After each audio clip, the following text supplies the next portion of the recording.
कृष्णा मेरे सभी प्यारे कथा श्रोताओं को, मेरा नाम है नमित अग्रवाल और स्वागत है आपका मेरे चैनल कथावाचक में। पिछली कथा में हम लोगों ने पढ़ा था, व्यास जी ने आके युधिष्ठिर जी को एक मंत्र सिखाया था, जिसको उन्होंने कहा था कि तुम अर्जुन को सिखा दो ताकि अर्जुन जो है इंद्र से जाके अस्त्र और शस्त्रों की विद्या ले सके। उसके पश्चात अर्जुन और शंकर जी के बीच में घोर युद्ध हुआ था और उसके बाद शंकर जी ने अर्जुन को पाशुपतास्त्र दिया था। उसके पश्चात अर्जुन इंद्र के पास स्वर्ग में चले गए, वहां से उन्होंने अस्त्र और शस्त्र की पूरी विद्या सीख ली थी। उसके बाद उर्वशी को अर्जुन से प्रेम हो गया था और अर्जुन ने कहा उर्वशी से, आप मेरी माता के समान हैं। आइए आज की कथा आरंभ करते हैं।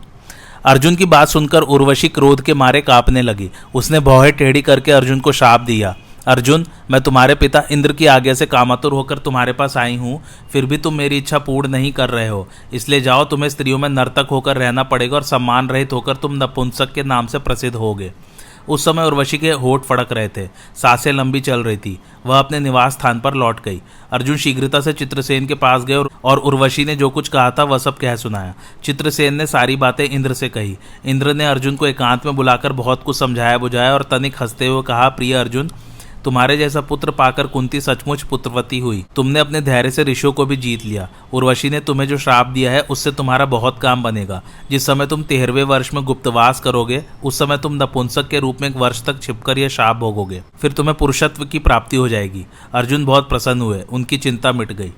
इन्हीं दिनों एक दिन महर्षि लोमश स्वर्ग में आए। उन्होंने देखा कि अर्जुन इंद्र के आधे आसन पर बैठे हुए हैं। वे भी एक आसन पर बैठ गए और मन ही मन सोचने लगे कि अर्जुन को यह आसन कैसे मिल गया, इसने कौन सा ऐसा पुण्य किया है, किन देशों को जीता है जिससे इसे सर्वदेव वंदित इंद्रासन प्राप्त हुआ। देवराज इंद्र ने लोमश मुनि के मन की बात जान ली। उन्होंने कहा, ब्रह्मर्षि, आपके मन में जो विचार उत्पन्न हुआ है उसका उत्तर मैं देता हूँ। यह अर्जुन केवल मनुष्य नहीं है, यह मनुष्य रूपधारी देवता है। मनुष्यों में तो इसका अवतार हुआ है। यह सनातन ऋषि नर है। इसने इस समय पृथ्वी पर अवतार ग्रहण किया है। महर्षि नर और नारायण कार्यवश पवित्र पृथ्वी पर श्री कृष्ण और अर्जुन के रूप में अवतीर्ण हुए हैं। इस समय निवात कवच नामक दैत्य मदोन्मत्त होकर मेरा अनिष्ट कर रहे हैं। वे वरदान पाकर अपने आपे को भूल गए हैं। इसमें संदेह नहीं कि भगवान श्री कृष्ण ने जैसे कालिंदी के कालिया हृदय से सर्पों का उच्छेद किया था, वैसे ही वे दृष्टि मात्र से निवात कवच दैत्य को अनुचरों सहित नष्ट कर सकते हैं। परंतु इस छोटे से काम के लिए भगवान श्री कृष्ण से कुछ कहना ठीक नहीं है, क्योंकि वे महान तेज पुंज है। उनका क्रोध कहीं जाग उठे तो वह सारे जगत को जलाकर भस्म कर सकता है। इस काम के लिए तो अकेले अर्जुन ही पर्याप्त है। ये निवात कवचों का नाश करके तब मनुष्य लोक में जाएंगे। ब्रह्मर्षि, आप पृथ्वी पर जाकर काम्यक वन में रहने वाले दृढ़ प्रतिज्ञ धर्मात्मा युधिष्ठिर से मिलिए और कहिए कि वे अर्जुन की तनिक भी चिंता न करें। साथ ही यह भी कहिएगा कि अब अर्जुन अस्त्र विद्या में निपुण हो गया है। वह दिव्य नृत्य, गायन और वादन कला में भी बड़ा कुशल हो गया है। ब्रह्मर्षि, आप बड़े तपस्वी और समर्थ है, इसलिए पृथ्वी पर विचरते समय पांडवों का ध्यान रखिएगा। इंद्र की बात सुनकर लोमश मुनि काम्यक वन में पांडवों के पास गए। राजा धृतराष्ट्र को अर्जुन के स्वर्ग में निवास करने का समाचार भगवान व्यास से प्राप्त हुआ। उनके जाने के बाद धृतराष्ट्र ने संजय से कहा, संजय, मैंने अर्जुन का सब समाचार पूर्ण रूप से सुन लिया है। क्या तुम्हें भी उस बात का पता है? मेरे पुत्र दुर्योधन की बुद्धि मंद है, इसी से वह बुरे कामों और विषय भोगों में लगा रहता है। वह अपनी दुष्टता के कारण राज्य का नाश कर डालेगा।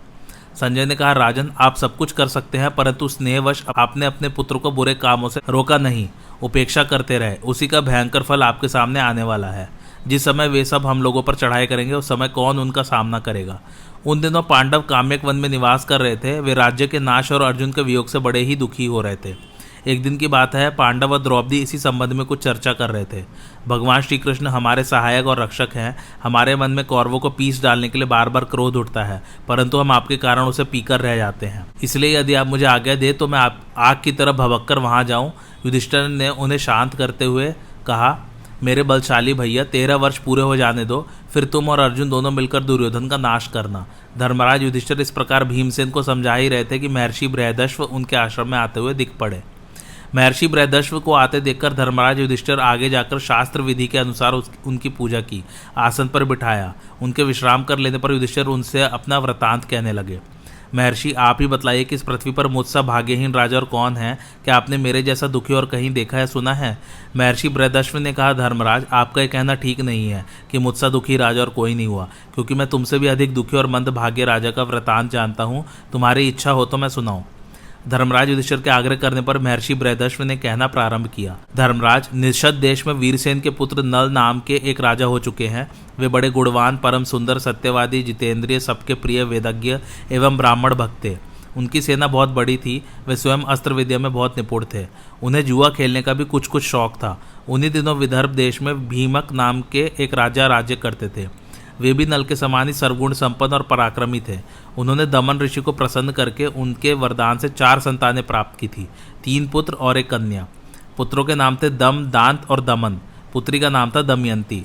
दमयंती लक्ष्मी के समान रूपवती थी।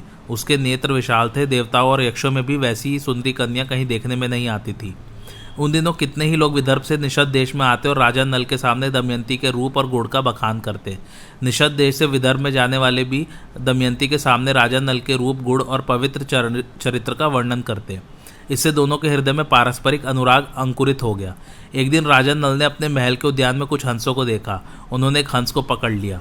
हंस ने कहा, आप मुझे छोड़ दीजिए तो हम लोग दमयंती के पास जाकर आपके गुणों का ऐसा वर्णन करेंगे कि वह आपको अवश्य अवश्य वर लेगी। नल ने हंस को छोड़ दिया। वे सब उड़कर विदर्भ देश में गए। दमयंती अपने पास हंसों को देखकर बहुत प्रसन्न हुई और हंसों को पकड़ने के लिए उनकी ओर दौड़ने लगी।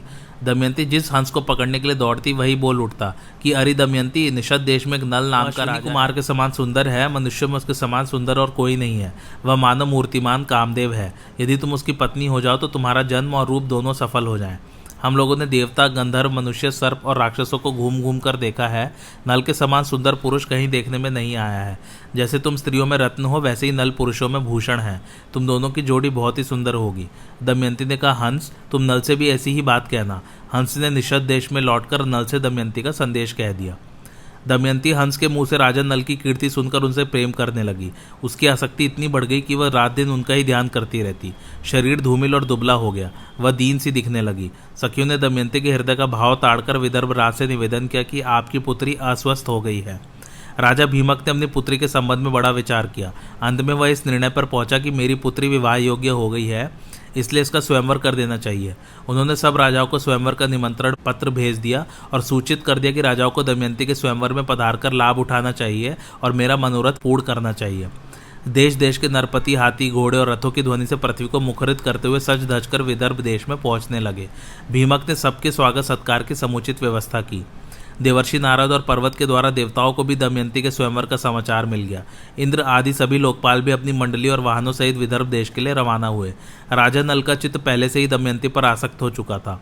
उन्होंने भी दमयंती के स्वयंवर में सम्मिलित होने के लिए विदर्भ देश की यात्रा की। देवताओं ने स्वर्ग से उतरते समय देख लिया कि कामदेव के समान सुंदर नल दमयंती के स्वयंवर के लिए जा रहे हैं।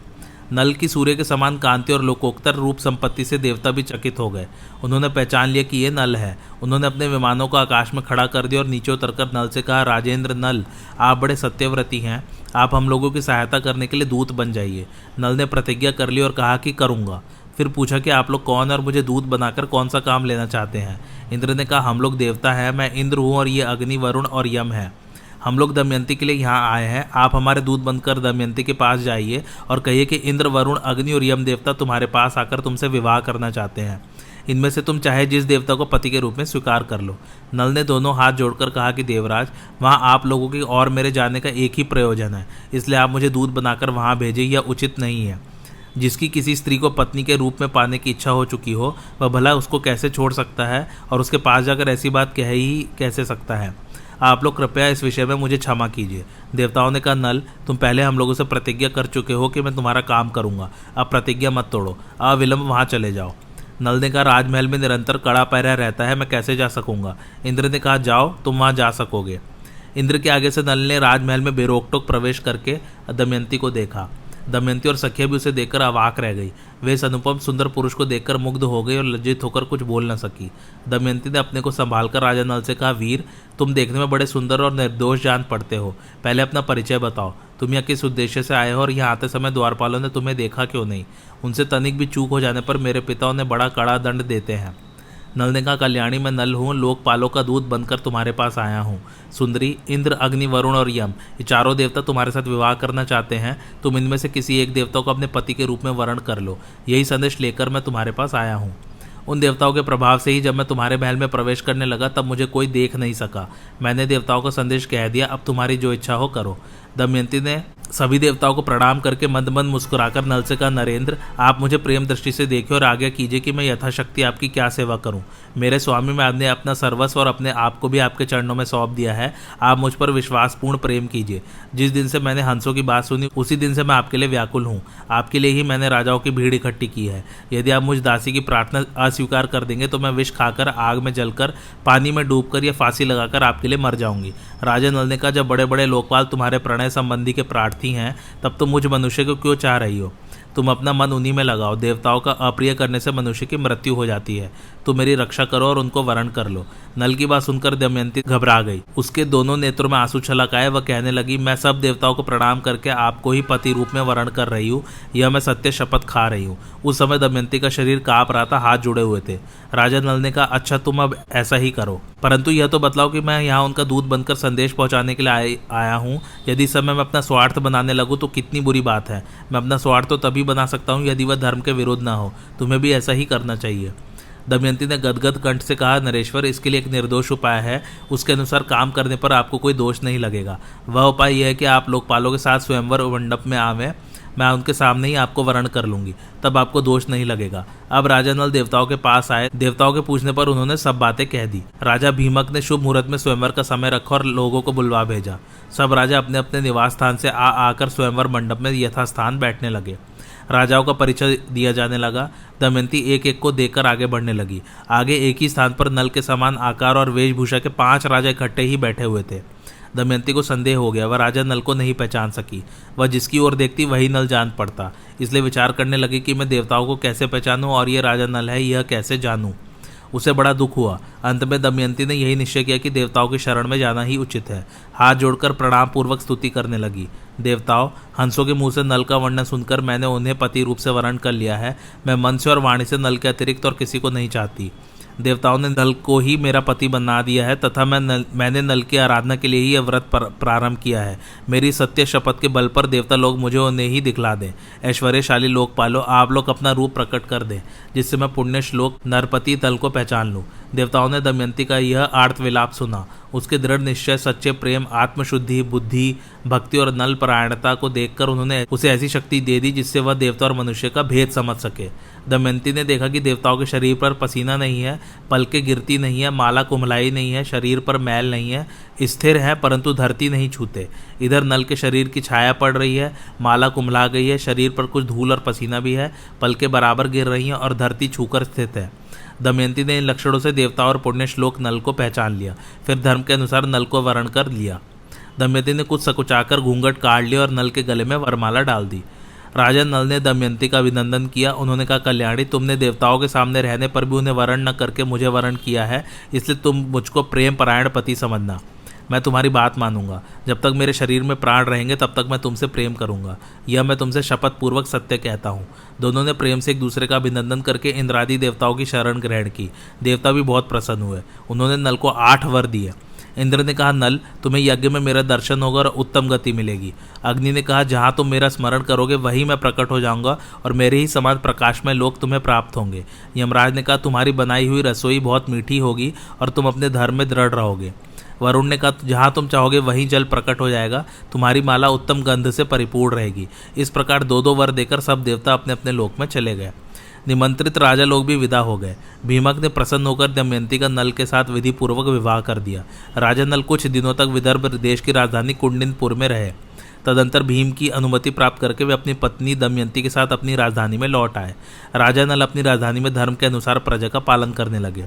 उन्होंने अश्वमेध आदि बहुत से यज्ञ किए। समय आने पर दमयंती के गर्भ से इंद्रसेन नाम का पुत्र और इंद्रसेना नामक कन्या का भी जन्म हुआ। महर्षि बृहदश्व कहते हैं, युधिष्ठिर, जिस समय दमयंती के स्वयंवर से लौटकर इंद्रादि लोकपाल अपने अपने लोक में जा रहे थे, उस समय उनकी मार्ग में ही कलयुग और द्वापर से भेंट हो गई। इंद्र ने पूछा, क्यों कलयुग, कहाँ जा रहे हो? कलयुग ने कहा, मैं दमयंती के स्वयंवर में उससे विवाह करने के लिए जा रहा हूँ। इंद्र ने हंसकर कहा, अजी, वह स्वयंवर तो कभी का पूरा हो गया। दमयंती ने राजा नल को वरण कर लिया। हम लोग ताकते ही रह गए। कलयुग ने क्रोध में भरकर कहा, ओह, तब तो बड़ा अनर्थ हुआ। उसने देवताओं की उपेक्षा करके मनुष्यों को अपनाया, इसलिए उसको दंड देना चाहिए। देवताओं ने कहा, दमयंती ने हमारी आज्ञा प्राप्त करके नल को वरण किया है। वास्तव में नल सर्वगुण संपन्न और उसके योग्य है। वे धर्मानुसार यज्ञ में देवताओं को तृप्त करते हैं, कभी किसी को सताते नहीं, सत्यनिष्ठ और दृढ़ निश्चयी हैं। उनकी चतुरता, धैर्य, ज्ञान, तपस्या, पवित्रता, दम और शम लोकपालों के समान है। उनको शाप देना तो नरक की धधकती आग में गिरना है।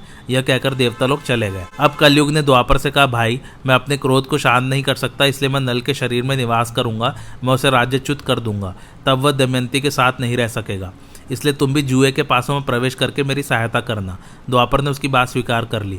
द्वापर और कलयुग दोनों ही नल की राजधानी में आ बसे।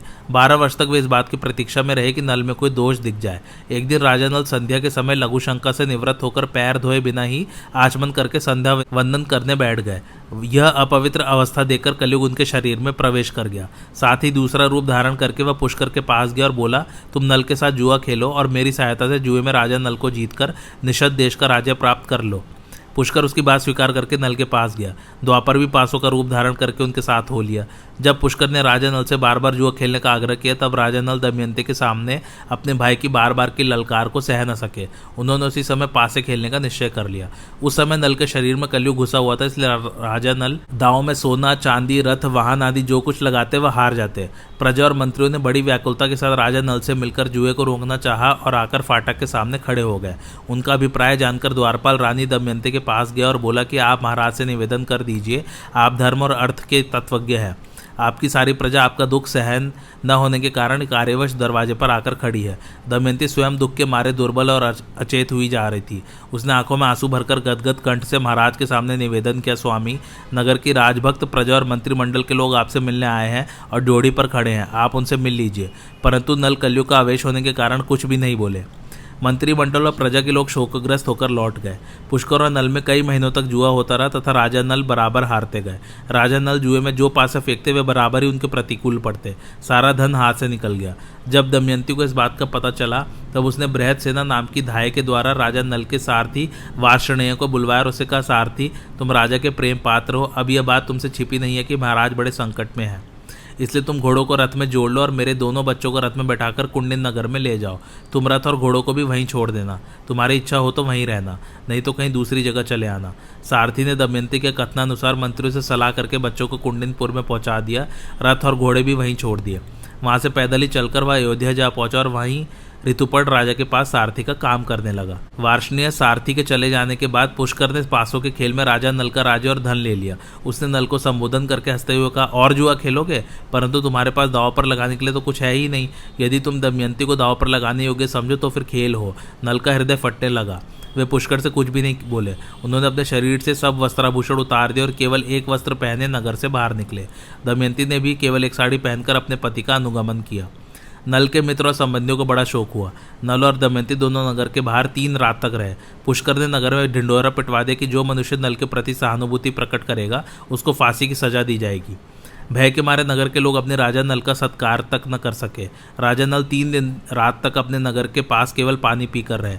चौथे दिन उन्हें बड़ी भूख लगी। फिर दोनों फल मूल खाकर वहां से आगे बढ़े। इसके बाद नल ने कहा, प्रिय, तुम देख रही हो यहाँ बहुत से मार्ग है। सामने का रास्ता विदर्भ को देश को जाता है। इस प्रकार राजा नल दुख और शोक से भरकर बड़ी सावधानी के साथ दमयंती को भिन्न भिन्न मार्ग और आश्रम बतलाने लगे। दमयंती की आंखें आंसू से भर गई। वह गदगद स्वर से कहने लगी, स्वामी, आप क्या सोच रहे हैं? मेरा शरीर फट रहा है, कलेजे में कांटे गड़ रहे हैं। आपका राज्य गया, धन गया, शरीर पर वस्त्र नहीं रहा, थके मांदे तथा भूखे प्यासे हैं। क्या मैं आपको इस निर्जन वन में छोड़कर अकेली कहीं जा सकती हूँ? मैं आपके साथ रहकर आपके दुख दूर करूंगी। दुख के अवसरों पर पत्नी पुरुष के लिए औषध है। वह धैर्य देकर पति के दुख को कम करती है। यह बात वैद्य भी स्वीकार करते हैं। नल ने कहा, प्रिय, तुम्हारा कहना ठीक है। पत्नी मित्र है, पत्नी औषध है, परंतु मैं तो तुम्हारा त्याग नहीं करना चाहता। तुम ऐसा संदेह क्यों कर रही हो? दमयंती बोली, आप मुझे छोड़ना नहीं चाहते, परंतु विदर्भ देश का मार्ग क्यों बतला रहे हैं? मुझे निश्चय है कि आप मेरा त्याग नहीं कर सकते, फिर भी इस समय आपका मन उल्टा हो गया है, इसलिए ऐसी शंका करती हूँ। आपके मार्ग बताने से मेरा मन दुखता है। यदि आप मुझे मेरे पिता या किसी संबंधी के घर भेजना चाहते हो तो ठीक है, हम दोनों साथ साथ चलें। मेरे पिता आपका सत्कार करेंगे, आप वहीं सुख से रहिएगा। नल ने कहा, प्रिय, तुम्हारे पिता राजा है और मैं भी कभी राजा था। इस समय मैं संकट में पड़कर उनके पास नहीं जाऊंगा। राजा नल दमयंती को समझाने लगे। तदंतर दोनों एक ही वस्त्र से शरीर ढक वन में इधर उधर घूमते रहे। भूख प्यास से व्याकुल होकर दोनों एक धर्मशाला में आए और सो जाने पर राजा नल की नींद टूटी। वे सोचने लगे कि दमयंती मुझ पर बड़ा प्रेम करती है, प्रेम के कारण ही वह इतना दुख भी भोग रही है। यदि मैं इसे छोड़कर चला जाऊंगा तो ये अपने पिता के घर चली जाएगी। मेरे साथ तो इसे दुख ही दुख भोगना पड़ेगा। यदि मैं इसे छोड़कर चला जाऊं तो संभव है कि इसे सुख भी मिल जाए। अंत में राजा नल ने यही निश्चय किया कि दमयंती को छोड़कर चले जाने में ही भला है। दमयंती सच्ची पतिव्रता है, कोई भी इसके सतीत्व को भंग नहीं कर सकता। इस प्रकार त्यागने का निश्चय करके और सतीत्व की ओर से निश्चिंत होकर राजा नल ने यह विचार किया कि मैं निर्वस्त्र हूँ और दमयंती के शरीर पर भी केवल एक ही वस्त्र है, फिर भी इसके वस्त्रों में से आधा फाड़ लेना ही श्रेयस्कर है। परंतु फाड़ूं कैसे? शायद ये जग जाए। वे धर्मशाला में इधर उधर घूमने लगे। उनकी दृष्टि एक बिना म्यान की तलवार पर पड़ गई। राजा नल ने उसे उठा लिया और धीरे से दमयंती का आधा वस्त्र फाड़कर अपना शरीर ढक लिया। दमयंती नींद में थी। राजा नल उसे छोड़कर निकल पड़े। थोड़ी देर बाद जब उनका हृदय शांत हुआ तब वे फिर धर्मशाला में लौट आए और दमयंती को देखकर रोने लगे। वे सोचने लगे कि अब तक मेरी प्राण प्रिय अंतःपुर के पर्दे में रहती थी, इसे कोई छू भी नहीं सकता था। आज ये नाथ के समान आधा वस्त्र पहने धूल में सो रही है। यह मेरे बिना दुखी होकर वन में कैसे फिरेगी? प्रिय, तू धर्मात्मा है, इसलिए आदित्य, वसु, रुद्र, अश्विनी कुमार और पवन देवता तेरी रक्षा करें। उस समय राजा नल का हृदय दुख के मारे टुकड़े टुकड़े हुआ जा रहा था। वे झूले की तरह बार बार धर्मशाला से बाहर निकलते और फिर लौट आते। शरीर में कलयुग का प्रवेश होने के कारण बुद्धि नष्ट हो गई थी, इसलिए अंततः वे अपनी प्राण प्रिय पत्नी को वन में अकेली छोड़कर वहां से चले गए। जब दमयंती की नींद टूटी तब उसने देखा कि राजा नल वहां नहीं है। वह आशंका से भरकर पुकारने लगी कि महाराज, स्वामी, मेरे सर्वस्व, आप कहाँ हैं? मैं अकेली डर रही हूँ, आप कहाँ गए? हा नाथ, निर्मल चित्त वाले, आपकी जिस पुरुष ने यह दशा की है वह आपसे भी अधिक दुर्दशा को प्राप्त होकर निरंतर दुखी जीवन बिताए। दमयंती इस प्रकार विलाप करती हुई इधर उधर दौड़ने लगी। वह उन्मत्त से होकर इधर उधर घूमती हुई एक अजगर के पास जा पहुंची। शोकग्रस्त होने के कारण उसे इस बात का भी पता नहीं चला। अजगर दमयंती को निगलने लगा। उस समय भी दमयंती के चित्त में अपनी नहीं, राजा नल की ही चिंता थी कि वह अकेले कैसे रहेंगे। वह पुकारने लगी, स्वामी, मुझे नाथ की भांति अजगर निकल रहा है, आप मुझे छुड़ाने के लिए क्यों नहीं दौड़ आते? दमयंती के बाद एक व्याध की कान में पड़ी। वह उधर ही घूम रहा था। वह वहां दौड़कर आया और यह देखकर कि दमयंती को अजगर निकल रहा है, अपने तेज शस्त्र से अजगर का मुंह चीर डाला। उसने दमयंती को छुड़ाकर नहलाया, आश्वासन देकर भोजन कराया। दमयंती कुछ कुछ शांत हुई। व्याध ने पूछा, सुंदरी, तुम कौन हो? किस कष्ट में पड़कर किस उद्देश्य से यहाँ आई हो? दमयंती ने व्याध से अपनी कष्ट कहानी कही। दमयंती की सुंदरता, बोलचाल और मनोहरता देखकर व्याध काम मोहित हो गया। वह मीठी मीठी बातें करके दमयंती को अपने वश में करने की चेष्टा करने लगा। दमयंती दुरात्मा व्याध के मन का भाव जानकर क्रोध के आवेश से प्रज्वलित हो गई। दमयंती ने व्याध के चेष्टा को बहुत रोकना चाहा, परंतु जब वह किसी प्रकार न माना तब उसने श्राप दे दिया, यदि मैंने निषद नरेश राजन नल को छोड़कर और किसी पुरुष का मन से भी चिंतन नहीं किया हो तो यह पापी क्षुद्र व्याध मरकर जमीन पर गिर पड़े।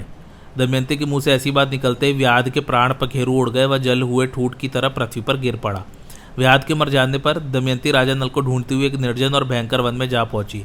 बहुत से पर्वत, नदी, नद, जंगल, पशु, पक्षी, पिशाच आदि को देखती हुई और विरह के उन्माद में उनसे राजा नल का पता पूछती हुई वह उत्तर की ओर बढ़ने लगी।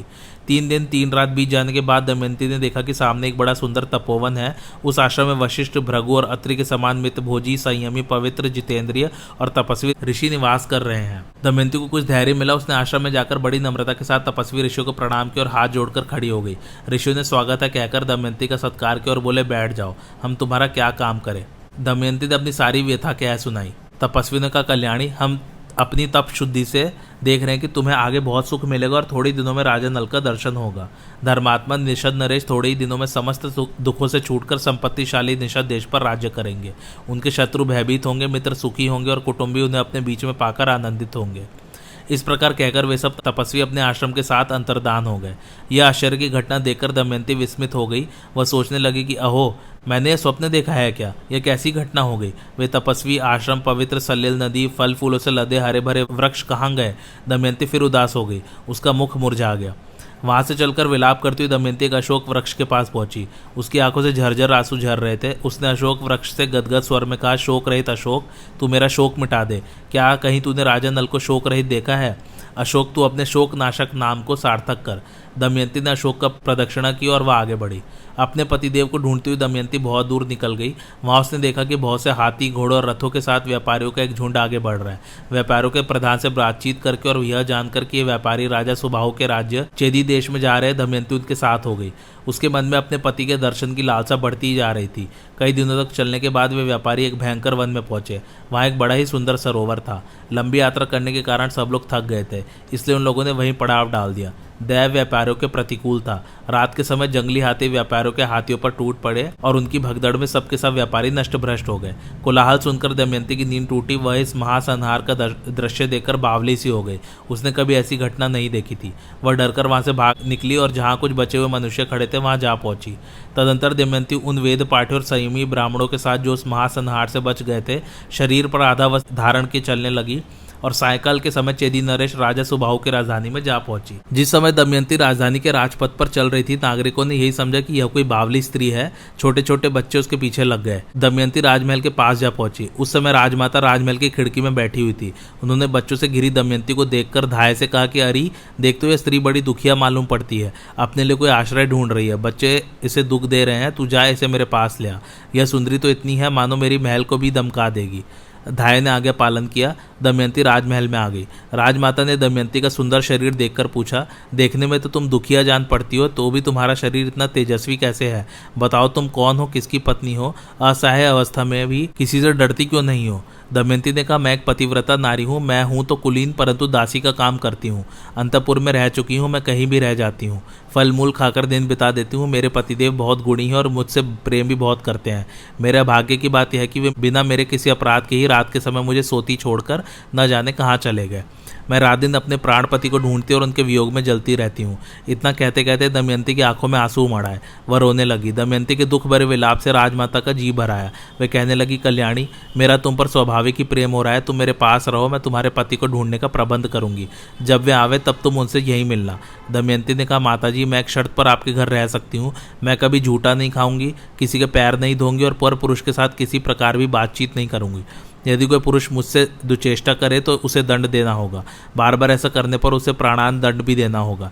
मैं अपने पति को ढूंढने के लिए ब्राह्मणों से बातचीत करती रहूंगी। या आप यदि मेरी यह शर्त स्वीकार करें तब तो मैं रह सकती हूँ, अन्यथा नहीं। राजमाता दमयंती के नियमों को सुनकर बहुत प्रसन्न हुई और उन्होंने कहा कि ऐसा ही होगा। तदंतर उन्होंने अपनी पुत्री सुनंदा को बुलाया और कहा कि बेटी देखो, इस दासी को देवी समझना। यह अवस्था में तुम्हारे बराबर की है, इसलिए इसे सखी के समान राजमहल में रखो और प्रसन्नता के साथ इससे मनोरंजन करती रहो। सुनंदा प्रसन्नता के साथ दमयंती को अपने महल में ले गई। दमयंती ने अपने इच्छा अनुसार नियमों का पालन करते हुए महल में रहने लगी। जिस समय राजा नल दमयंती को सोती छोड़कर आगे बढ़े, उस समय वन में दावाग्नि लग रही थी। नल कुछ ठिठक गए। उनके कानों में आवाज आई, राजा नल, शीघ्र दौड़ो, मुझे बचाओ। नल ने कहा, डरो मत। वे दौड़कर दावानल में घुस गए और देखा कि नागराज करकोटक कुंडली बांधकर पड़ा हुआ है। उसने हाथ जोड़कर नल से कहा, राजन, मैं करकोटक नाम का सर्प हूं। मैंने तेजस्वी ऋषि नारद को धोखा दिया था। उन्होंने शाप दे दिया कि जब तक राजा नल तुम्हें न उठावे तब तक यहीं पड़ा रहे। उनके उठाने पर तू शाप से छूट जाएगा। उनके शाप के कारण मैं यहाँ से एक पग भी हट बढ़ नहीं सकता। तुम शाप से मेरी रक्षा करो, मैं तुम्हें हित की बात बताऊंगा और तुम्हारा मित्र बन जाऊंगा। मेरे भार से डरो मत, मैं अभी हल्का हो जाता हूँ। वह अंगूठे के बराबर हो गया। नल उसे उठाकर दावानल से बाहर ले आए। करकोटक ने कहा, राजन, तुम अभी मुझे पृथ्वी पर न डालो, कुछ पगों तक गिनती करते हुए चलो। राजा नल ने ज्यों ही पृथ्वी पर 10वां पग डाला और कहा 10, त्यों ही करकोटक नाग ने उन्हें डस लिया। उसका नियम था कि जब कोई 10 अर्थात डसो कहता तभी वह डसता, अन्यथा नहीं। करकोटक के डसते नल का पहला रूप बदल गया और करकोटक अपने रूप में आ गया। आश्चर्यचकित नल से उसने कहा, राजन, तुम्हें कोई पहचान न सके इसलिए मैंने तुम्हारा रूप बदल दिया है। कलयुग ने तुम्हें बहुत दुख दिया है। अब मेरे विष से वह तुम्हारे शरीर में बहुत दुखी रहेगा। तुमने मेरी रक्षा की है। अब तुम्हें हिंसक पशु पक्षी शत्रु और ब्रह्मा वेताओं से भी कोई भय नहीं रहेगा। अब तुम पर किसी भी विष का प्रभाव नहीं होगा और युद्ध में सर्वदा तुम्हारी जीत होगी। अब तुम अपना नाम बाहुक रख लो और द्युत कुशल राजा ऋतुपर्ण की नगरी अयोध्या में जाओ। तुम उन्हें घोड़ों की विद्या बतलाना और वे तुम्हें जुए का रहस्य बतला देंगे तथा तुम्हारे मित्र भी बन जाएंगे। जुए का रहस्य जान लेने पर तुम्हारी पत्नी, पुत्री, पुत्र, राज्य सब कुछ मिल जाएगा। जब तुम अपने पहले रूप को धारण करना चाहो तब मेरा स्मरण करना और मेरे दिव्य वस्त्र धारण कर लेना। यह कहकर करकोटक ने 2 दिव्य वस्त्र दिए और वहीं अंतर्धान हो गया। राजा नल वहां से चलकर 10वें दिन राजा ऋतुपर्ण की राजधानी अयोध्या में पहुंच गए। उन्होंने वहां राज दरबार में निवेदन किया कि मेरा नाम बाहुक है। मैं घोड़ों को हाँकने तथा उन्हें तरह तरह की चालें सिखाने का काम करता हूँ। घोड़ों की विद्या में मेरे जैसा निपुण इस समय पृथ्वी पर और कोई नहीं है। अर्थ संबंधी तथा अन्य अन्य गंभीर समस्याओं पर मैं अच्छी सम्मति देता हूँ। रसोई बनाने में भी बहुत ही चतुर हूँ एवं हस्त कौशल के सभी काम तथा और दूसरे भी कठिन कामों को मैं करने की चेष्टा करूंगा। आप मेरी आजीविका निश्चित करके मुझे रख लीजिए। ऋतुपर्ण ने कहा, बाहुक, तुम भले आए। तुम्हारे जिम्मे ये सभी काम रहेंगे, परंतु मैं शीघ्रगामी सवारी को विशेष पसंद करता हूँ। इसलिए तुम ऐसा उद्योग करो कि मेरे घोड़ों की चाल तेज हो जाए। मैं तुम्हें अश्वशाला का अध्यक्ष बनाता हूँ। तुम्हें हर महीने सोने की 10,000 मोहरें मिला करेंगी। इसके अतिरिक्त वार्षणेय, नल का जो पुराना सारथी था, और जीवल हमेशा तुम्हारे पास उपस्थित रहेंगे। तुम आनंद से मेरे दरबार में रहो। राजा ऋतुपर्ण से सत्कार पाकर राजा नल बाहुक के रूप में वार्ष्णेय और जीवल के साथ अयोध्या में रहने लगे। राजा नल प्रतिदिन रात को दमयंती का स्मरण करके कहा करते कि हाय हाय, दमयंती भूख प्यास से घबराकर थकी मांदी उस मूर्ख का स्मरण करती होगी और न जाने कहाँ सोती होगी। भला वह अपने जीवन निर्वाह के लिए किसके पास जाती होगी। इसी प्रकार वह अनेकों बातें सोचते और इस प्रकार ऋतुपर्ण के पास रहते कि उन्हें कोई पहचान न सके। जब विदर्भ नरेश ने भीमक को यह समाचार मिला कि मेरे दामाद नल राज्यच्युत होकर मेरी पुत्री के साथ वन में चले गए हैं, तब उन्होंने ब्राह्मणों को बुलवाया और उन्हें बहुत सा धन देकर कहा कि आप लोग पृथ्वी पर सर्वत्र जा जाकर नल दमयंती का पता लगाइए और उन्हें ढूंढ लाइए। जो ब्राह्मण ये काम पूरा कर लेगा उसे 1 सहस्त्र गायें और जागीर दी जाएगी। यदि आप लोग उन्हें ला न सके, केवल पता ही लगा लावे, तो भी 10,000 गायें दी जाएंगी। ब्राह्मण लोग बड़ी प्रसन्नता से नल दमयंती का पता लगाने के लिए निकल पड़े। सुदेव नामक ब्राह्मण नल दमयंती का पता लगाने के लिए चेदी नरेश की राजधानी में गया। उसने एक दिन राजमहल में दमयंती को देख लिया। उस समय राजा के महल में पुण्याह वाचन हो रहा था और दमयंती सुनंदा एक साथ बैठकर ही वह मंगल कृत्य देख रही थी। सुदेव ब्राह्मण ने दमयंती को देखकर सोचा कि वास्तव में यही भीमक नंदनी है। मैंने इसका जैसा रूप पहले देखा था वैसा ही अब भी देख रहा हूँ। बड़ा अच्छा हुआ, इसे देख लेने से मेरी यात्रा सफल होगी। सुदेव दमयंती के पास गया और बोला, विदर्भ नंदिनी, मैं तुम्हारे भाई का मित्र सुदेव ब्राह्मण हूँ। राजा भीमक के आगे से तुम्हें ढूंढने के लिए आया हूँ। तुम्हारे माता पिता और भाई सानंद है। तुम्हारे दोनों बच्चे भी विदर्भ देश में सकुशल हैं। तुम्हारे बिछोह से सभी कुटुंबी प्राणहीन से हो रहे हैं और तुम्हें ढूंढने के लिए सैकड़ों ब्राह्मण पृथ्वी पर घूम रहे हैं। दमयंती ने ब्राह्मण को पहचान लिया। वह क्रम क्रम से सबका कुशल मंगल पूछने लगी और पूछते पूछते ही रो पड़ी। सुनंदा दमयंती को बात करते रोते देखकर घबरा गई और उसने अपनी माता के पास जाकर सब हाल कहा। राजमाता तुरंत अंतःपुर से बाहर निकल आई और ब्राह्मण के पास जाकर पूछने लगी कि महाराज, यह किसकी पत्नी है, किसकी पुत्री है, अपने घर वालों से कैसे बिछुड़ गई है, तुमने इसे पहचाना कैसे? सुदेव ने नल दमयंती का पूरा चरित्र सुनाया। इस देवी के सुंदर रूप और ललाट से मैंने इसे पहचान लिया है। सुनंदा ने अपने हाथों से दमयंती का ललाट धो दिया, जिससे उसकी भावों के बीच का लाल चिन्ह चंद्रमा के समान प्रकट हो गया। ललाट का वह तिल देखकर सुनंदा और राजमाता दोनों ही रो पड़ी। उन्होंने 2 घड़ी तक दमयंती को अपनी छाती से सटाए रखा। राजमाता ने कहा, दमयंती, मैंने इस तिल से पहचान लिया कि तुम मेरी बहन की पुत्री हो। तुम्हारी माता मेरी सगी बहन है। हम दोनों दशाण देश के राजा सुदामा की पुत्री हैं। तुम्हारा जन्म मेरे पिता के घर ही हुआ था। उस समय मैंने तुम्हें देखा था। जैसे तुम्हारे पिता का घर तुम्हारा है, वैसे ही यह घर भी तुम्हारा है। यह संपत्ति जैसे मेरी है, वैसे ही तुम्हारी भी। दमयंती बहुत प्रसन्न हुई। उसने अपनी मौसी को प्रणाम करके कहा, माँ, तुमने मुझे पहचाना नहीं तो क्या हुआ? मैं रही हूँ यहाँ लड़की की ही तरह। तुमने मेरी अभिलाषाएं पूर्ण की है तथा मेरी रक्षा की है। इसमें मुझे संदेह नहीं कि अब मैं यहाँ और भी सुख से रहूंगी। परंतु मैं बहुत दिनों से घूम रही हूँ। मेरे छोटे छोटे 2 बच्चे पिताजी के घर हैं। वे अपने पिता के वियोग से दुखी रहते होंगे। न जाने उनकी क्या दशा होगी। आप यदि मेरा हित करना चाहती हैं तो मुझे विदर्भ देश में भेजकर मेरी इच्छा पूर्ण कीजिए। राजमाता बहुत प्रसन्न हुई। उन्होंने अपने पुत्र से कहकर पालकी मंगवाई। भोजन, वस्त्र और बहुत सी वस्तुएं देकर एक बड़ी सेना के संरक्षण में दमयंती को विदा कर दिया। विदर्भ देश में दमयंती का बड़ा सत्कार हुआ। दमयंती अपने भाई, बच्चे, माता पिता और सखियों से मिली। उसने देवता ब्राह्मणों की पूजा की। राजा भीमक को अपनी पुत्री के मिल जाने से बड़ी प्रसन्नता हुई। उन्होंने सुदेव नामक ब्राह्मण को 1000 गायें, गांव तथा धन देकर संतुष्ट किया। अपने पिता के घर एक दिन विश्राम करके दमयंती ने अपनी माता से कहा कि माता जी, मैं आपसे सत्य कहती हूँ, यदि आप मुझे जीवित रखना चाहती है तो मेरे पतिदेव को ढूंढवाने का उद्योग कीजिए। रानी ने बहुत दुखित होकर अपने पति राजा भीमक से कहा। राजा ने अपने आश्रित ब्राह्मणों को बुलवाया और उन नल को ढूंढने के लिए उन्हें नियुक्त कर दिया। ब्राह्मणों ने दमयंती के पास जाकर कहा कि अब हम राजा नल का पता लगाने के लिए जा रहे हैं। दमयंती ने ब्राह्मणों से कहा कि आप लोग जिस राज्य में जाएं वहां मनुष्य की भीड़ में यह बात कहें, मेरे प्यारे छलिया, तुम मेरी साड़ी में से आधी फाड़कर तथा मुझ दासी को वन में सोती छोड़कर कहाँ चले गए? तुम्हारी वह दासी अब भी उसी अवस्था में आधी साड़ी पहने तुम्हारे आने की बाट जो रही है और तुम्हारे वियोग के दुख से दुखी हो रही है। उनके सामने मेरी दशा का वर्णन कीजिएगा और ऐसी बात कहिएगा जिससे वे प्रसन्न और मुझ पर कृपा करें। मेरी बात कहने पर यदि आप लोगों को कोई उत्तर दे तो वह कौन है, कहाँ रहता है, इन बातों का पता लगा लीजिएगा और उसका उत्तर याद रखकर मुझे सुनाइएगा। इस बात का भी ध्यान रखिएगा कि आप लोग यह बात मेरी आगे से कह रहे हैं, यह उसे मालूम न होने पावे। ब्राह्मणगढ़ दमयंती के निर्देशानुसार राजा नल को ढूंढने के लिए निकल पड़े।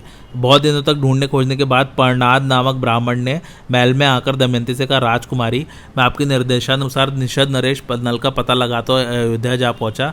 वहां मैंने राजा ऋतुपर्ण के पास जाकर भरी सभा में तुम्हारी बात दोहराई, परंतु वहां किसी ने कुछ उत्तर नहीं दिया।